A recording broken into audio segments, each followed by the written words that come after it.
was doing this research, this is what I know. Okay, so he was also doing this research, which we professionals do to keep current in our jobs. He was doing this research about, as I understand it, about Muslims in the American military, and he gave a presentation to his colleagues at which he talked about the kind of conflicts Muslims would face going to Iraq and Afghanistan. Now, there are many Muslims in the military, so I just should say that.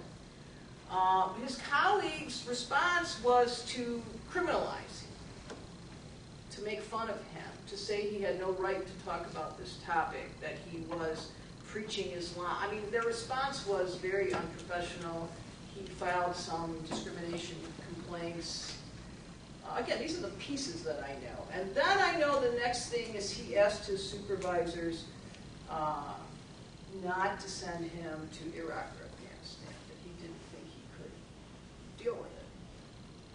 And the next thing they did was issue him a transfer to Afghanistan. So he was sent down to Fort Hood, and he was about to go. I think he just exploded this person. And what he did is a crime. And nobody that I have seen has ever found any connection to him, to any terrorist organization. Now, in the process of his research, he sent questions to a lot of different people, and the government was watching that stuff. I mean, they knew he was doing that, and they had the emails. They knew what he was saying, what he was asking, who he was writing. And one of the people he wrote was this Al-Walki. What's his name? Yemen? Yeah, Yemen. But they said they watched the correspondence, and they didn't see anything harmful in it. So and then at some point this summer, actually, his attorneys contacted me, and they can't tell me very much yet, because they contacted me maybe to testify, I don't know. But they led me to believe I'm not really off the mark very much, I put it that way. They really can't say much. It's not a direct trial. Actually, it's not against the trial, it's motions. But now, I'm not saying I'm right. I'm saying that I can see that this, progression of facts could drive anybody of any ethnicity or any religion kind of crazy. And murder is, I'm not a criminologist, I can't say murder is crazy, but murder is done in that kind of murder, I think, is a fit of emotion. Louise, earlier you had referred to a difference between the anti-Muslim sentiment immediately after 9/11 and what's happening today, more recently. Do you want to expand on that a little bit? I'm still trying to work this out, but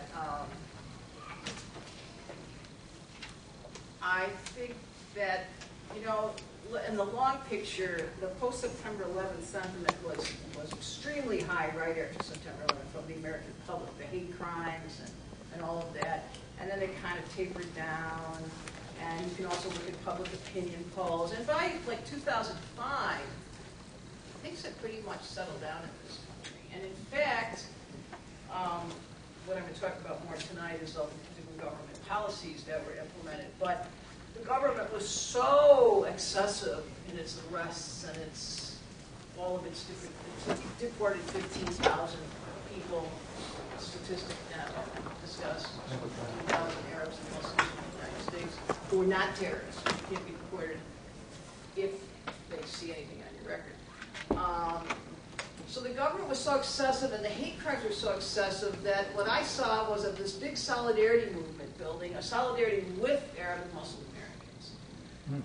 And this kind of craving to learn more, we want to know more, we want to study Arabic, we want to learn about them, whatever. And so it produced the opposite. It produced this dynamic, positive force, which is good. And in fact, I thought, I was just looking over something I wrote. Well, I didn't look it over. It's in the book. I mean, I really thought, wow, finally, we've had these stereotypes for 20-something years. I don't know, my whole career they've been around. And finally, people are starting to fight them. Not the people that are subject of them. They've always been fighting them. Other people are fighting them. But what's happening is that now anti-Muslim sentiment has become a political issue. And opinion polls show that, like, I'll just give you an example, like, yeah, I'm going to estimate a recent poll.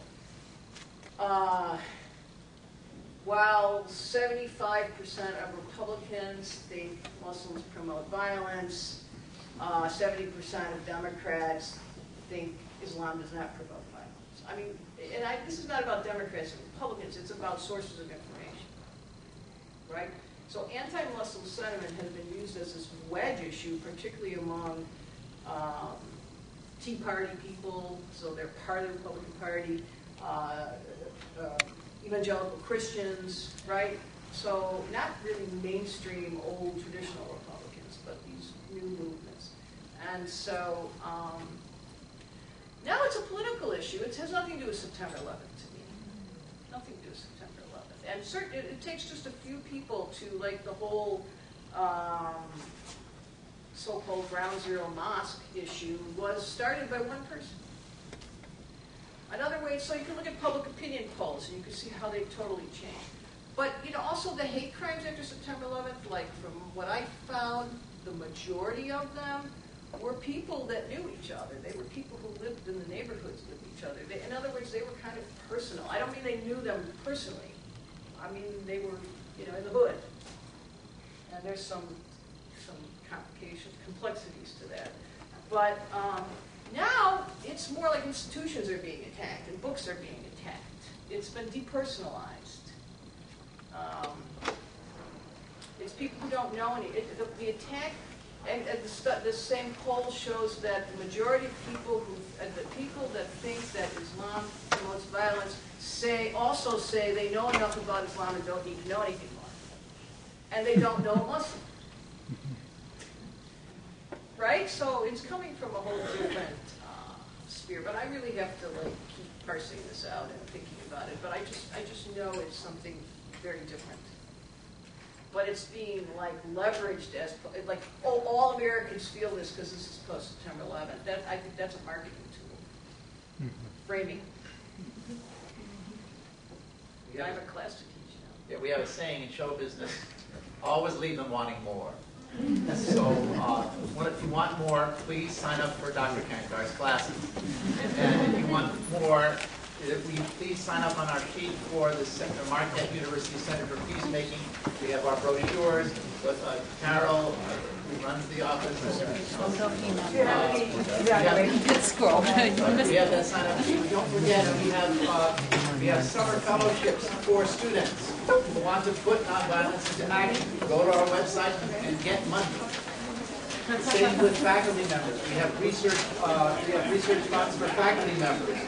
Go to our website and sign up. The first deadline for that is December 1st, so it's coming up. We have a second deadline. But then if you go onto our website, you're going to find all kinds of other resources and presentations as good, and discussion groups, and as good as this one, we hope. And this is part of a distinguished Peacemaker series. We have 2 more Peacemakers who are internationally known, as is Dr. Cainkar, who will also give presentations. We have brochures on that in the back. Please go to our website and find out all of these wonderful things. And let's give a final thank you to Dr. Cainkar.